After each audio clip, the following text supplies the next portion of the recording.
I've got my annealies all set up. So I'm going to ignite it and start annealing the brass.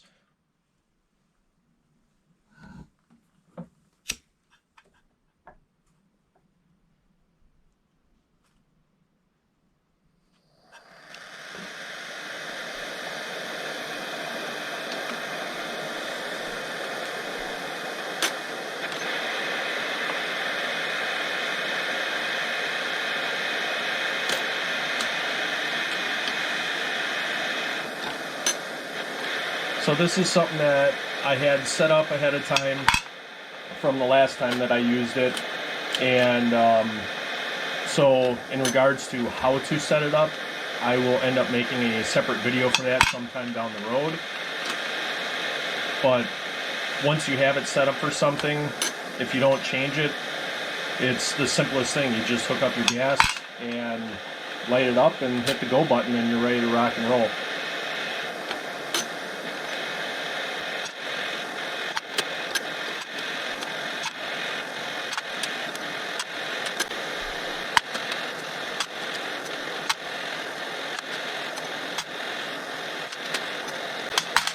Alright, so the reason that I anneal my brass is over time, after a couple of firings, the brass could actually change in how hard or how soft it is. So when you anneal it, you're actually heat treating the neck and the shoulder of the brass to make it softer so that when you do fire it, the brass will expand and seal to the chamber during that firing. So the result of that is less gases will get past the neck of the brass, and you'll have a more consistent flow of gases going out the front of your muzzle versus coming into your action because it didn't expand all the way.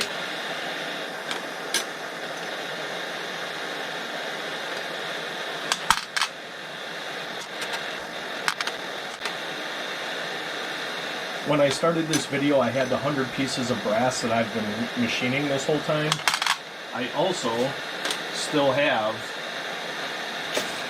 these pieces of brass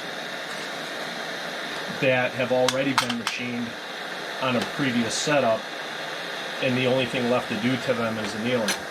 Once again, this goes back to making sure that you know what you've done and what needs to be done with your brass. Hence why I keep a label inside the bag with the brass for that purpose alone.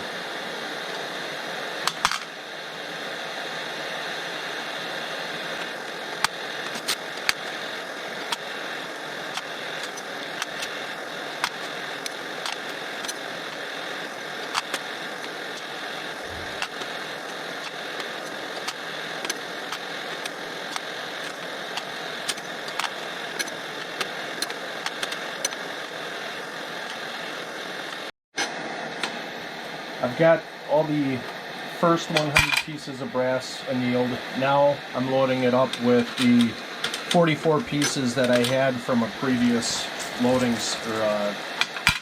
machining session. And it's easy to load this up. You can load it up while it's operating, no issues.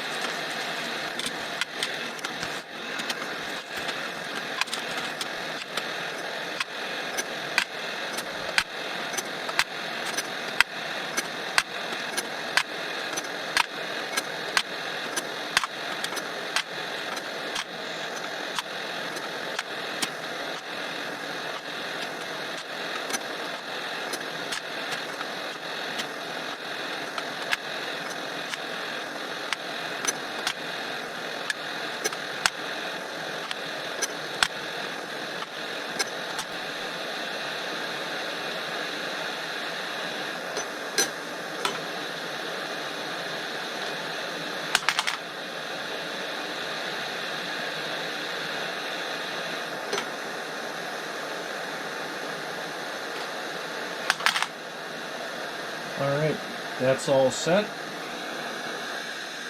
Turn off my gas. Turn off the rollers. and everything's annealed. Now we just got to let it cool, and we will be able to start loading some ammunition.